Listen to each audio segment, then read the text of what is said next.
세계 종교 네 번째 시간 유대교 세 번째 강의를 시작하겠습니다. 지난번에 했던 분류인데요. 디아스포라 유대인을 6계급 내지는 계층으로 나누었었는데요.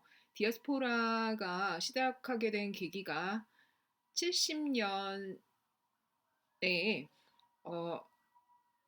이스라엘 성전이 파괴가 됐잖아요. 2차 성전마저 파괴가 된 이후에 사제 계급은 사라지고 그리고 유대인들을 중심 지어주던 성전이 더 이상 없기 때문에 그들이 뿔뿔이 흩어질 수밖에 없었잖아요. 뿔뿔이 흩어지고 나서 그 다음에 그들이 삶에 적응하기 위해서 회당을 만들고 회당을 이끄는 랍비를 중심으로 생존을 하기 시작을 했죠. 그래서 여섯 번째에 있는 바리세이파에서 랍비들이 배출이 되고 70년 이후에는 최고위층이 되고 이들이 유대인 커뮤니티를 이끌게 됩니다. 그래서 세 번째 역사적 단계가 랍비적 유대교 단계가 되는 거죠. 디아스포라는 기원 후 70년부터 500년까지 이루어지게 되고, 그러니까 즉 6세기까지죠. 이때 랍비가 새로운 지식인으로서 회당 공동체의 지도자로 등장합니다. 5세기 팔레스타인 탈무드를 편찬하게 되고요, 이들이. 그러니까 탈무드를 편찬한 사람들이 바로 랍비예요. 근데 지역적으로 그들이 원래 머물던 팔레스타인 지역, 예루살렘을 중심으로 탈무드를 편찬하게 되고 6세기에는 바빌로니아로 그 중심지가 옮아와요.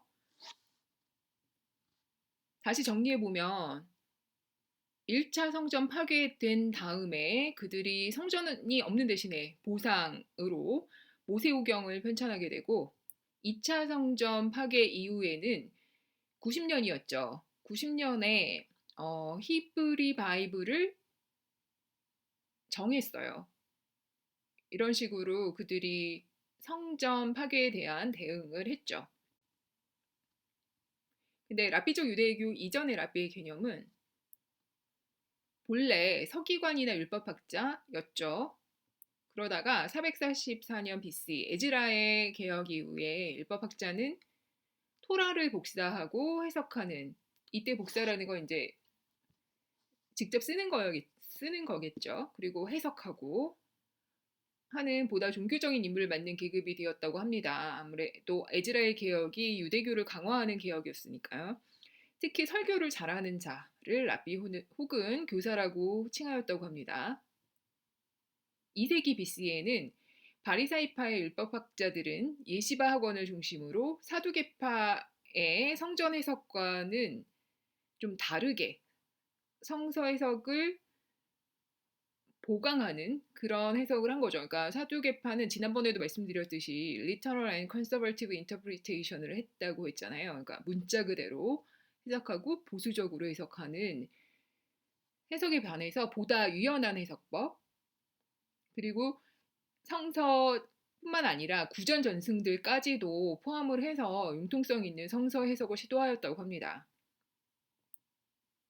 그러다가 70년 2차 성전 파괴 이후에 사제직은 사라졌어요. 대신에 랍비가 좀 더 부각을 하게 됐죠. 랍비는 그렇게 여러분한테 지난 시간에 얘기했듯이 선생님, 교사 이런 의미라고 생각을 하시면 된다고 했죠. 설교가 주로 업무인 거죠. 회당 내에서 설교, 평신도라는 거. 그러니까 성직자가 아니죠. 랍비가 되기 위해서는 세미카라는 안수 의식을 통해서 랍비가 된다고 하는데 그러면 이 세미카를 집전하는 사람도 랍비인 거예요. 그러다가 그런 선배 랍비에 의해서 후배 랍비가 임명되는 그런 과정을 거치고요.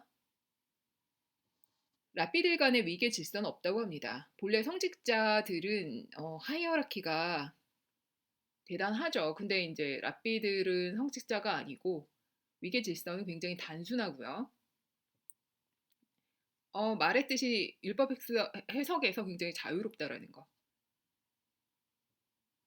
랍비가 그렇다고 해서 권위가 없는 건 아니에요. 그러니까 위계 질서, 그러니까 하이어라키는 굉장히 희박하다고 하더라도 이들에게도 권위가 있죠. 왜냐하면 회당을 이끄는 리더십이 주어지는 건데 어디에 따라서 권위가 달라지냐면 학문의 높낮이, 학문의 경지에 따라서 그 사람의 가르침 정도, 도덕성의 탁월함에 따라서 자율적으로 정해진다고 합니다.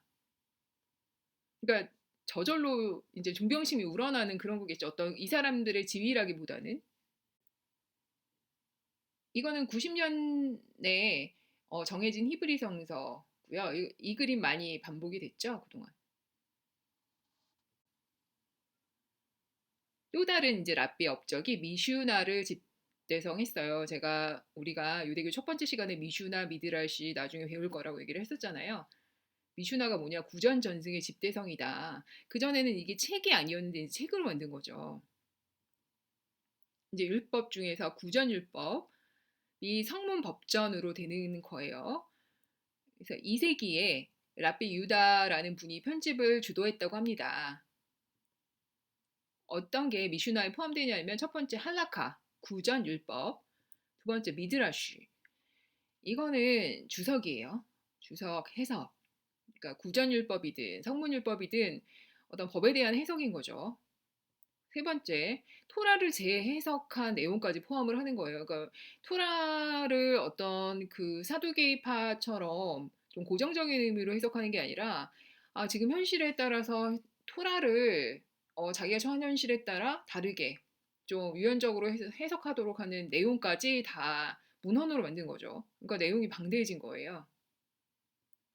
그래서 4천여 개의 항목이 들어있어요. 그래서 6개의 법령이 나와서 농사에 관련한 거. 첫 번째, 두 번째, 안식일 같은 성스러운 날, 두 번째, 세 번째, 가족법, 네 번째, 민형법, 다섯 번째, 성물, 성전, 의식, 마지막으로 청결과 부정에 관한 율법들을 다 모았대요.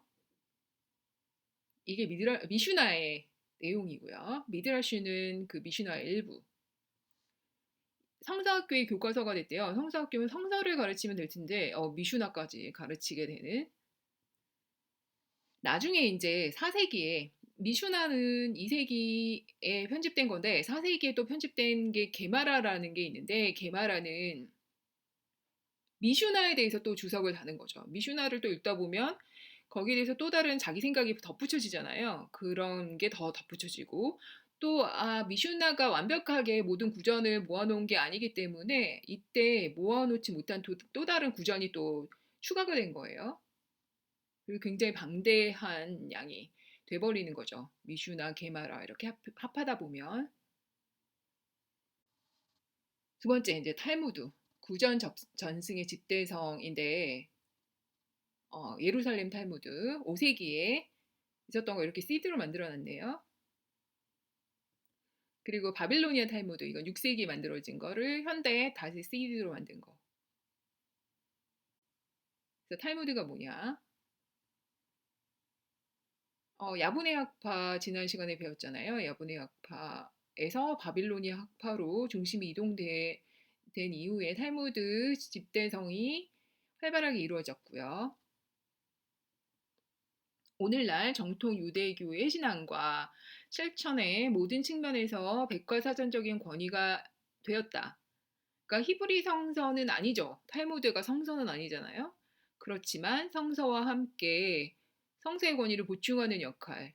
그러니까 성서만 보면 좀 부족할 수도 있는데 탈무드까지 참조를 하면 유대교 신앙이라든지 자기 어떤 식으로 살아야 되겠다라는 삶의 방법이라든지 이런 것들을 참조할 수 있겠죠. 탈무드의 이제 어원적 의미는 연구라든지 학문 이런 의미래요. 탈무드 토라의 약자래요. 그러니까 원래 탈무드는 탈무드 토라라고 이야기하는데 아까 먼저 번 장에서 얘기했던 게마라와 미슈나를 합쳐 부르는 거예요. 그러니까 탈무드는 게마라랑 미슈나를 합쳐서 아주 방대한 양의 그런 문헌인 거죠. 바빌로니아 디아스포라, 조로아스터교의 탄압, 공동체 결속을 위한 생활 지침서. 그러니까 디아스포라 시기에 또 조로아스터교로부터의 탄압 이런 것들이 있었고 그러면 점차 자기네 종교에 대한 위협이 되니까요. 유대교가 위협이 되면 공동체 결속에도 위협이 되고 하니까 탈무드가 유대교의 어떤 유대교의 생활 지침을 참조하는 좋은 문헌이 되겠죠. 6세기에 주로 이제 바빌로니아 유대 탈무드 이게 만들어졌고 총 36장이고 800년에 걸친 2000여 명의 유대 현자들의 가르침이 수록되어 있다고 합니다. 그러니까 미슈나를 인용하고, 그러니까 이게 지금 말하는 게 전형적인 전개 방식이에요. 미슈나를 인용하고 하면서 시작을 해요.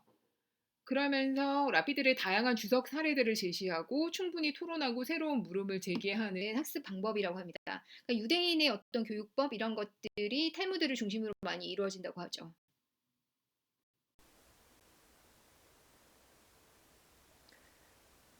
중세 시대 동안의 유대교에 대해서 이야기할 텐데요. 그러니까 500년에서 1500년 사이 거의 1000년 동안의 유대인들이 어떻게 변하여 왔는지에 대한 이야기인데, 지역적으로는 유럽에 국한하도록 하겠습니다. 물론 팔레스타인 지역에도 여전히 유대인들이 남아 있고, 뭐 아프리카 지역에도 있고, 기타 다른 아시아 지역까지 퍼져 있었지만, 어, 기독교와 그리고 이슬람과의 어떤 관련 속에서 발전한 유대인의 모습에 국한하도록 하겠습니다.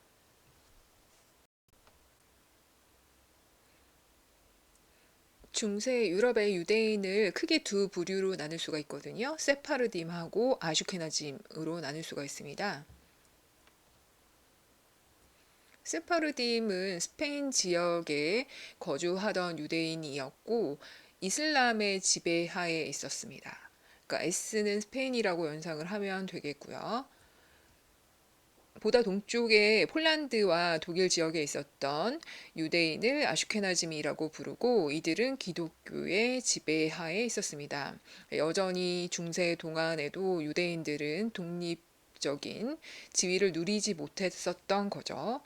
그런데 스페인 지역에 거주하던 세파르딤은 비교적 자유롭고 자율적이었습니다. 그래서 이슬람이 어느 정도니까 유대인을 좀 쳐줬어요. 그러니까 유대인을 무조건 미워하지 않았다라는 거죠. 그들의 능력을 인정을 해줬어요. 지적인 능력이라든지 어떤 종교적인 능력이라든지 이런 부분을 굉장히 인정을 해줘서 과학, 종교, 그리고 철학과 신비주의 같은 부분에서 큰 성장을 이루었습니다.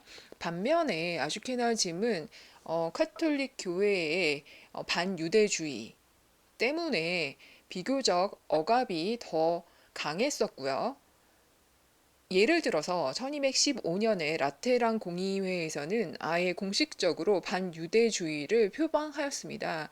이런 것처럼 세파르딤과 아슈케나즘의 어떤 삶의 어, 억압의 정도가 좀 달랐다라는 것을 알 수가 있었고, 거기에 따라서 성과도 달랐다라는 거죠. 위에 5분이 세파르딤이고요. 그리고 아래 5분이 아슈케나즘인데요. 물론 그러니까 중세 분들은 아니죠. 근데 중세에 이미 세파르딤과 아슈케나즘으로 나뉘었고 오랜 동안 그 지역별로 그 차이점이 드러났고요. 그러니까 왼쪽에 나온 것이 이제 일단 유전자의 염기 서열 자체가 좀 다르다고 합니다. 그리고 외양도 세파르딤과 아슈케나즘이 좀 다르죠. 이렇게 많은 유대인들을 두 부류로 일단 유럽 출신들은 나눌 수가 있죠.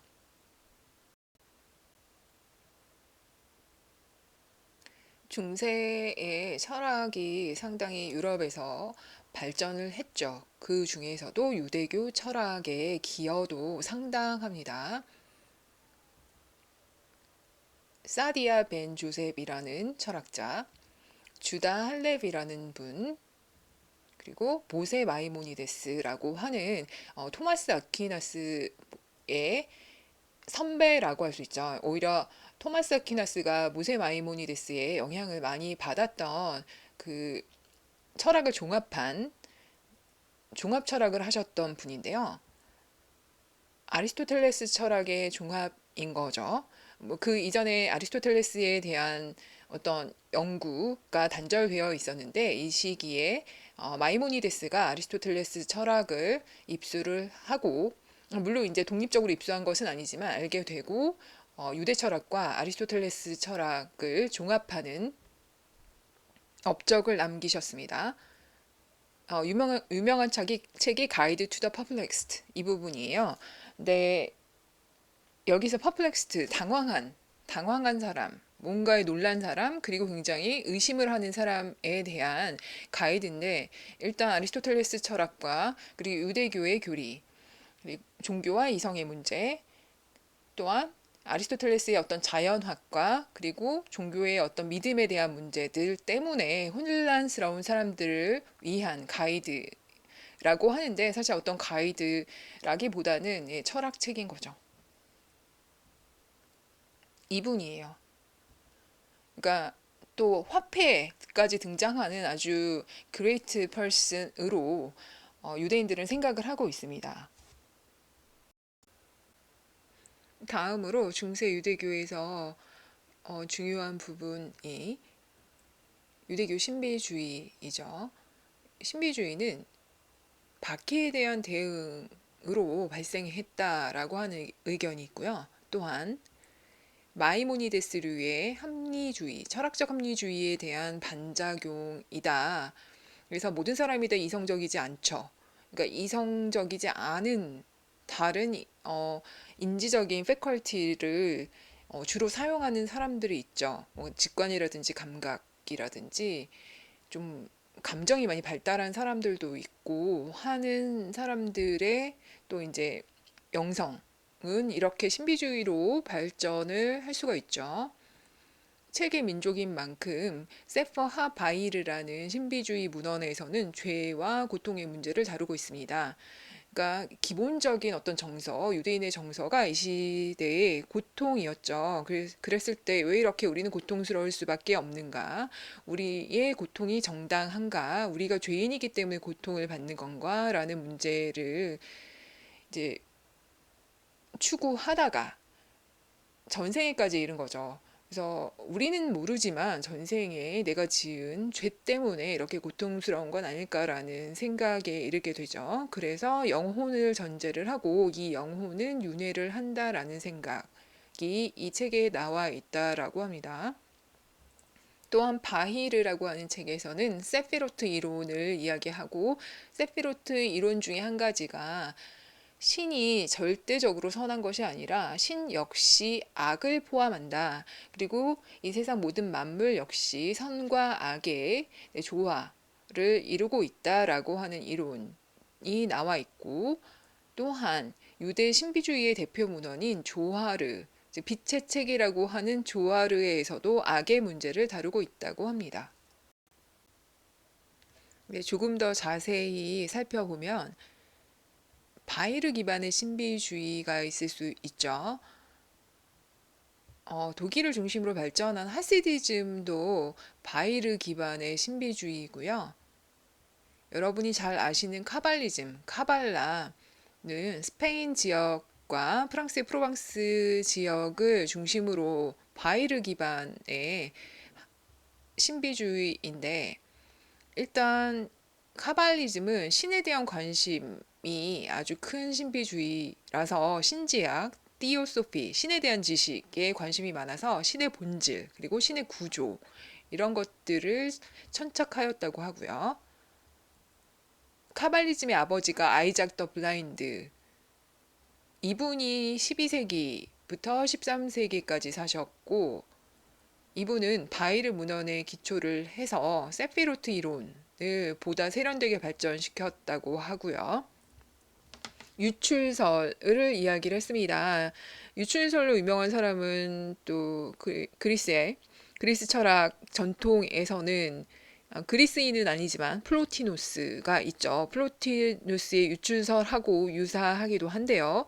아이작 더 블라인드의 유출설은 일단 신에 알려질 수 없는 도무지 감각으로, 그리고 또 이성으로도 이해할 수 없는 아인조프와 그 아인조프와 신이 신의 알려진 측면, 세피로트, 이 두 가지로 나뉘어질 수 있다. 인간이 알 수 있는 세피로트와 인간이 알 수 없는 신의 모습이 있는데, 인간이 알 수 있는 신의 측면도 아인조프로부터 유출된 것이다라고 하는 이야기고요.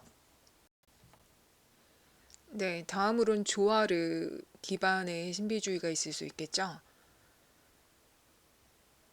스페인의 랍빈 나흐마니데스라는 분이 어, 아이작 학파의 내용을 널리 소개한 책이라고 합니다.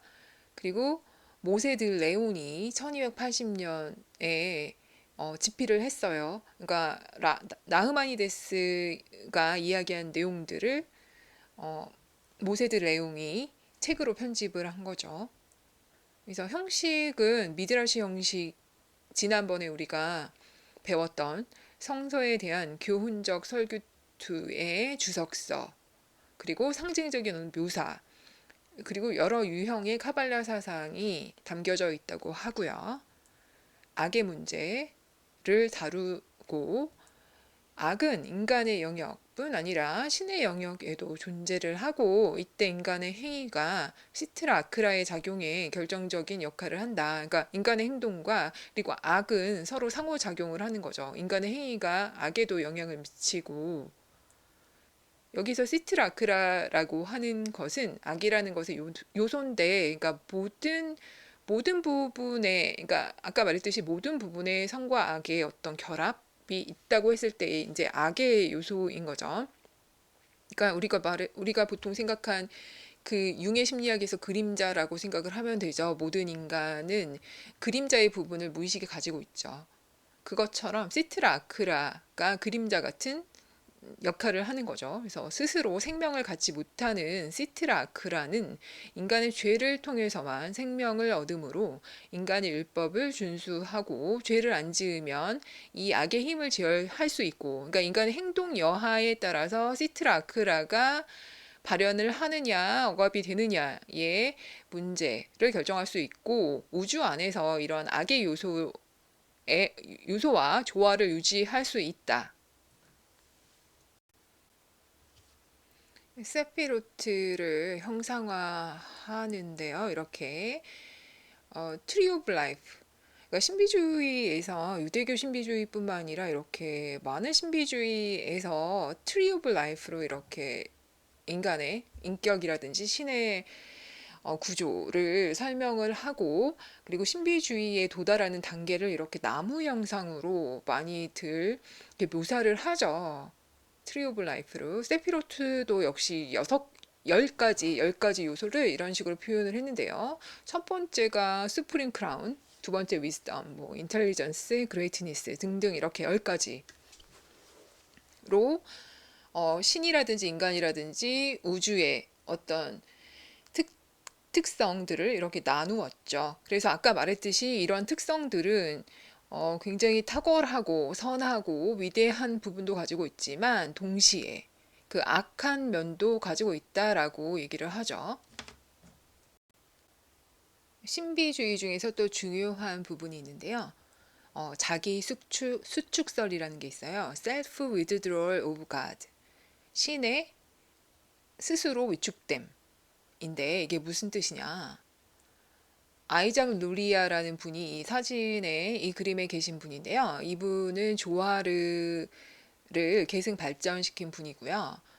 하시디즘의 창시자인, 그러니까 독일의 하시디즘의 창시자인 이스라엘 발셴토브는 자기 수축설을 이야기했어요. 아이작 루리아에 기반을 해서 발셴토브도요, 자기 수축설을 이야기해요. 근데 자기 수축설이 뭐냐면은 주어가 신이에요.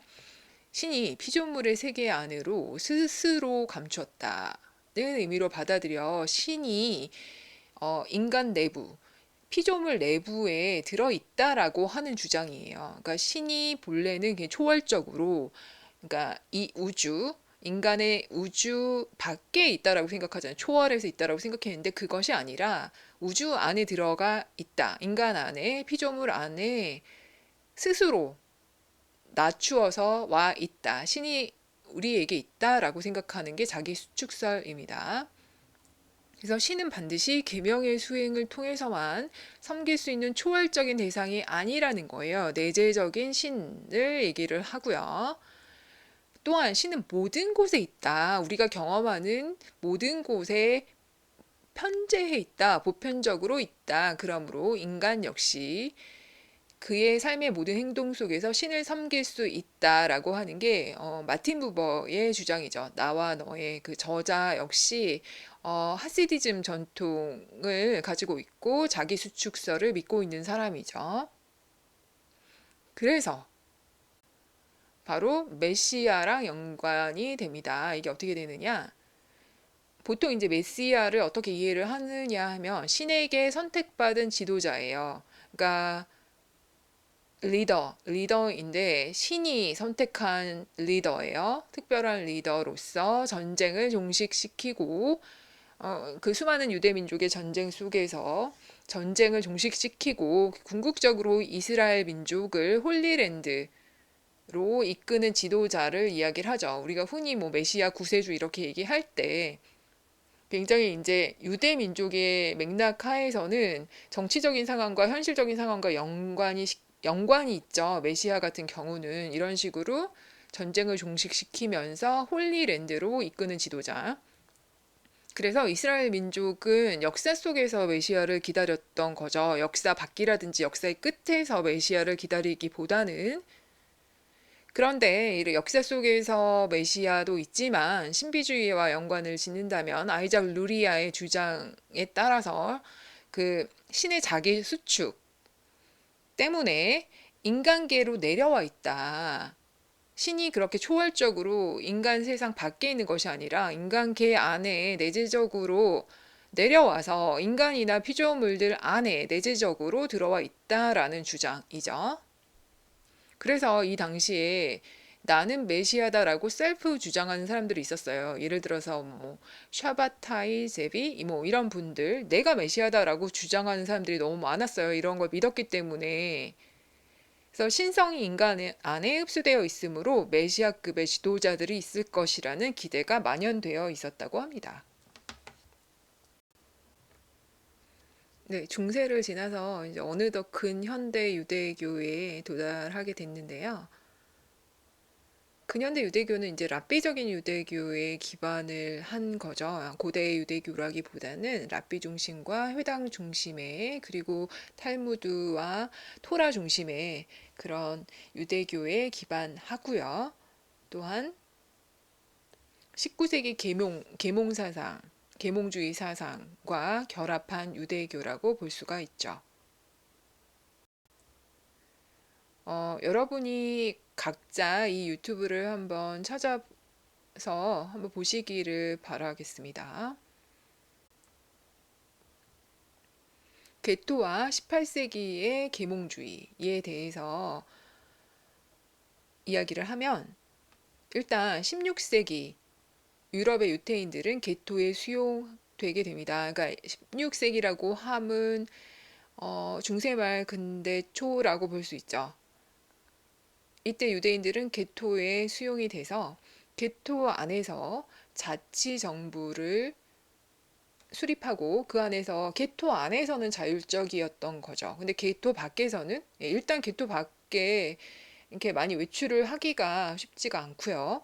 게토 안에서는 그래 너희끼리는 그래도 그 안에서 자율성을 보장하겠다라는 거였던 거고요. 근데 1789년에 프랑스 혁명이 일어나고 프랑스의 유대인이 게토로부터 해방이 됐어요. 그러니까 게토 외부로 나가서 이제 시민권을 정식으로 획득할 수 있는 거죠. 프랑스인이 된 거예요. 1791년부터는. 그 전에는 프랑스 안에 살아도 게토 안에서 그래 그냥 프랑스인으로 살 수는 없고 굉장히 희한한 괴물로 그 안에서 성장을 할 수 있었던 거죠.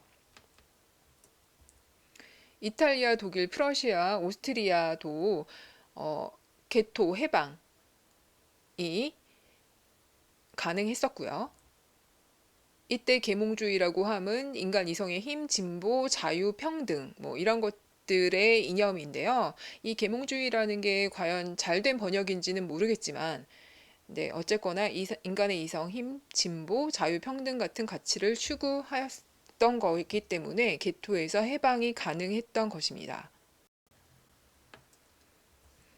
유대인 내부의 계몽 운동이 있어요. 그 이름하여 하스칼라 운동이라고 하는데요. 모세 멘델스존이라는 분, 이분은 이제 아슈케나즘에 해당을 하고요. 이분 주도로 하스칼라 운동이 벌어졌습니다. 유대인이 게토에 계속 눌러앉아 있으면 시들고 말 것이며, 그렇다고 해서 계몽주의 정신에 무장 없이, 그러니까 현대 주류 사상에 무장 없이 게토에서 나오게 되면 기독교 세력에 흡수될 것이다. 그러니까 무방비 상태로 나왔다가는 유대인 정체성을 지킬 수가 없을 것이다.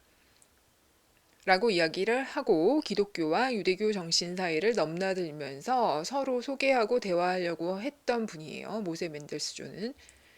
유대 교육 과정에 세속 학문을 채택을 해서 근대 사회에 하자라고 하는 주장을 한 거죠. 그러니까 탈무드 위주의 교육에서, 그리고 그들 나름의 어떤 교육법보다는 이제는 기독교 중심의 세속 학문을 좀 배워보자. 두 가지 큰 계몽 운동의 계파가 있어요. 일단 개혁 유대교 운동. 이거는 종교적으로 다시 태어나 보자. 그 다음에는 정치적인 시오니즘 운동이 있어요. 종교적으로는 개혁 유대교 운동, 정치적으로는, 그리고 민족적으로는 시오니즘 운동 두 가지가 있었습니다. 네, 우선 시오니즘 운동을 설명을 드릴게요. 시오니즘 운동은요, 안티세미티즘, 반유대주의에 대항하는 운동이었습니다.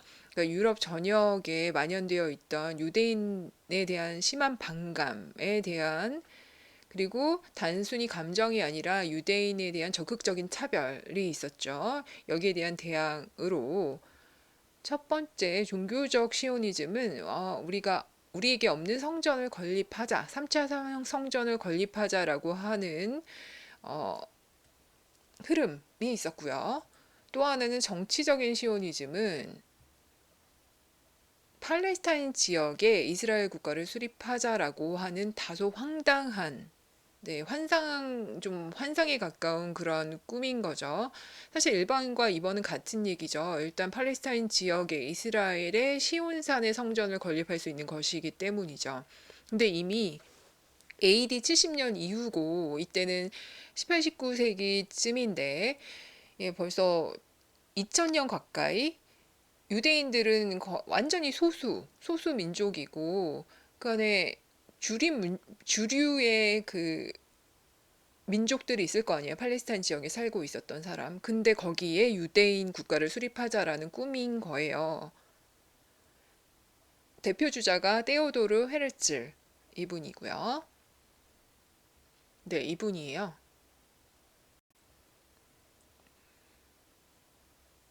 네, 마운트 자이언. 그러니까 이스라엘 예루살렘의 마운틴 자이언. 굉장히 낮은 산이죠. 그리고 2차 성전 파괴가 일어났을 때 성전 벽만 남겨놨어요. 그러니까 성지순례 가서 이런 식으로 그 벽에서 기도를 하고, 트럼프랑 이방카도 이렇게 2차 성전에 남아있는 그 벽계 잔재에서 이런 퍼포먼스를 했었고요. 개혁 유대교 운동이 있었죠. 그래서 현대 유대교가 크게 세 가지 흐름이 있어요. 그러니까 유대교가 더 이상 하나가 아닌 거죠. 일단 본래 있었던 랍비적 유대교를 정통 유대교라고 얘기합니다. 그러니까 오소독스 주다이즘, 정통 유대교라고 한다면 그 개혁 유대교가 리폼 주다이즘, 가장 좀 급진적인 개혁 유대교가 있고요. 또 하나는 그 중간인 보수주의 유대교, 컨서버티브 주다이즘의 중립적인 크게 세 가지의 현대 유대교가 있다라고 볼 수가 있습니다. 정통 유대교 같으면 우리가 그동안 알고 있었던 그 랍비적 유대교를 생각하시면 되고, 이번에는 개혁 유대교에 대해서 새롭게 배워보도록 하면요. 19세기 중엽 독일과 미국을 중심으로 개혁 유대교 운동이 일어났습니다. 현대 사회에 적응을 하자. 그러니까 우리들이 너무 유대 정신만 강조하지 말고 다른 세속 학문 그리고 다른 보편 사회의 적응을 목적으로 전통 의식과 의례의 불합리성을 지적을 합니다. 성서와 탈무드의 권위에 도전하게 되고요. 자신이 거주하는 나라의 말을 사용하자. 우리 유대 언어인 히브리어 말고 우리가 독일에 살면 독일어, 미국에 살면 영어를 사용해서 우리 모임의 회당의 기도를 하자. 그리고 성서와 탈무드도 우리에게 편한 독일어나 미국의 영어를 사용하도록 하자. 뭐 이런 것들. 그리고 코셔라고 하는 율법을 무시를 하게 되고요.